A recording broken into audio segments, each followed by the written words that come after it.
So today we're going to be talking about the 2 skills you need to be happy, a little bit about what happiness is, how to obtain those skills, and how to maintain those skills. So I hope you'll stick around.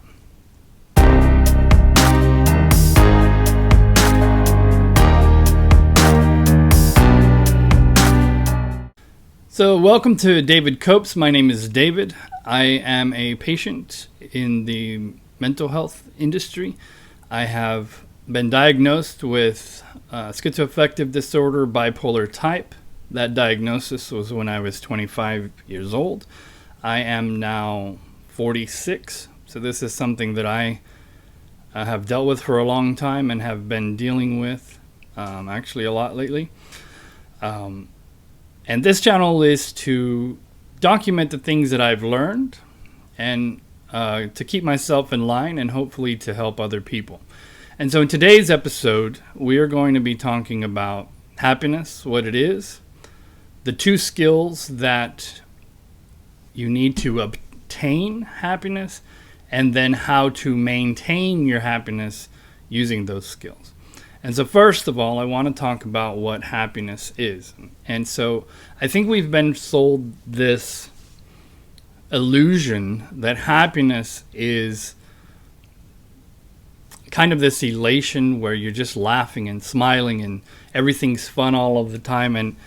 And it's really an unobtainable goal if that's what your goal is. And it really has nothing to do with happiness. Not to say that we don't have any moments where we're going to feel those emotions. Those emotions are obviously part of the human experience, but it's unrealistic to think that that's how we are going to be all of the time. To be happy is closer to what you might think of as being content.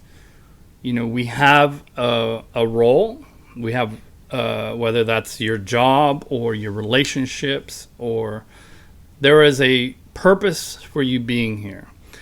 And then in addition to that, we have our needs met. So we have food, we have shelter, we feel safe, right? And so those are some of the things that we need to keep in mind when we're taking inventory and seeing if we're actually happy.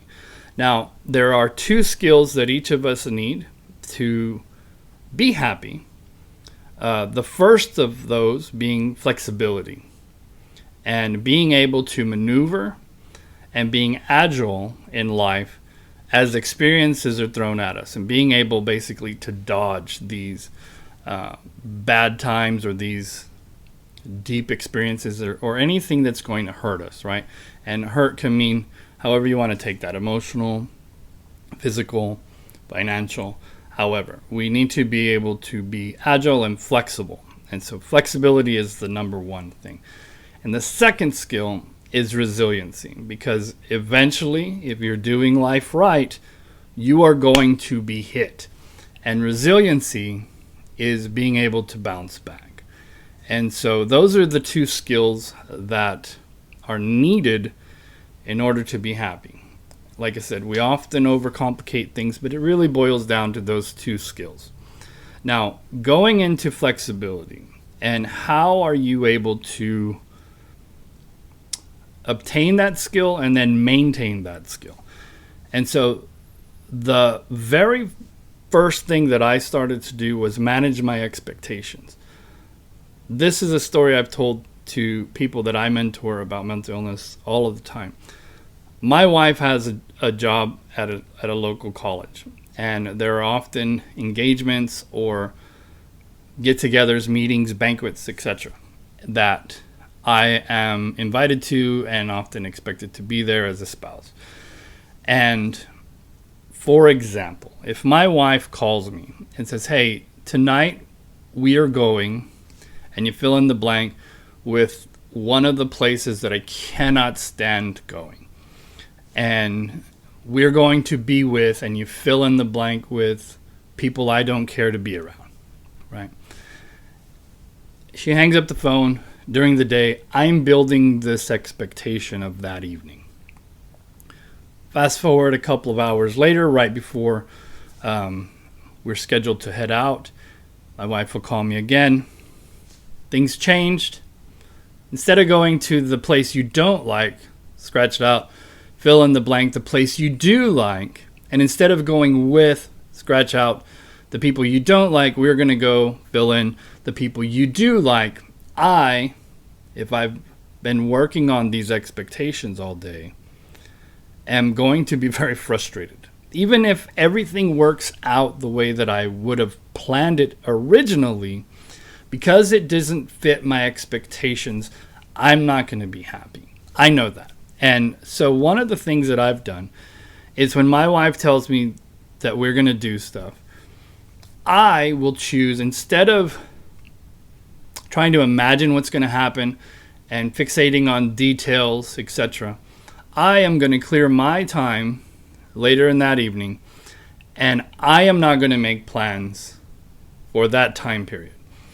And what this does is it gives me the flexibility to be able to go out to dinner or go to this banquet with whoever's going to be there, and I'm not making plans, so that when that time comes, if we don't do anything, I can still fill in the blank with something at that time. And so I can fill it in when it comes without having to worry about taking these expectations out and filling it back up.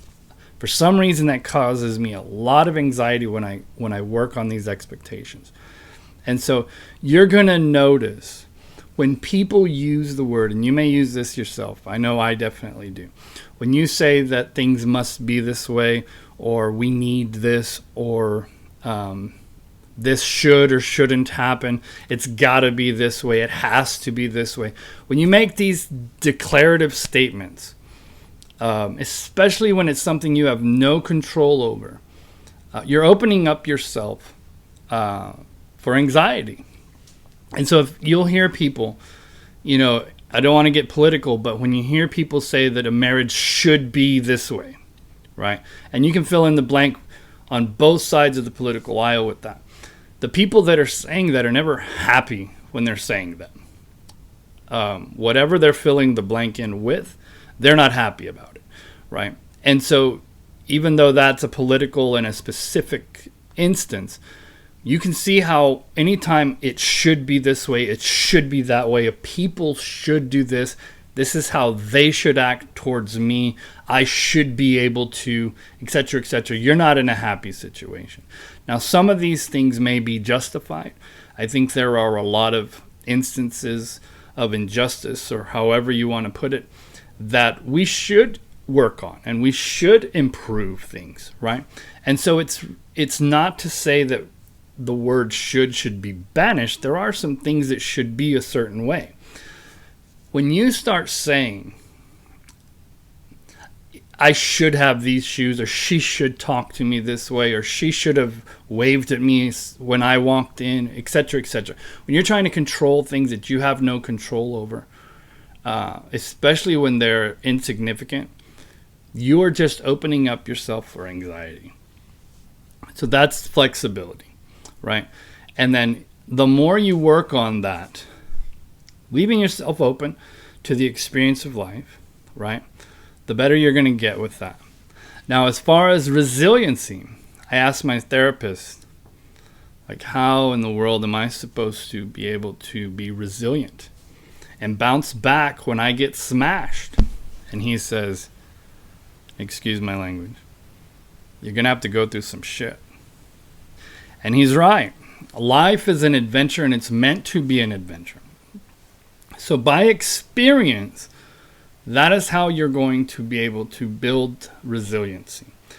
And so a good way for me to keep this in mind is to always remember, just as I said earlier, that there's no such thing as good or bad emotions. There may be pleasurable and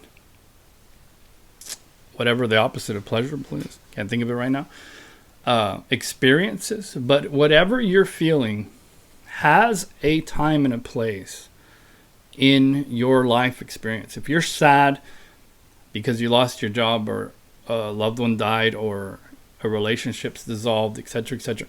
Being sad is the appropriate response. And you can be happy with that. The problem comes when you are feeling these feelings, and somebody who deals with depression understands this. The problem happens when you are feeling depressed and you have absolutely no reason to feel that way.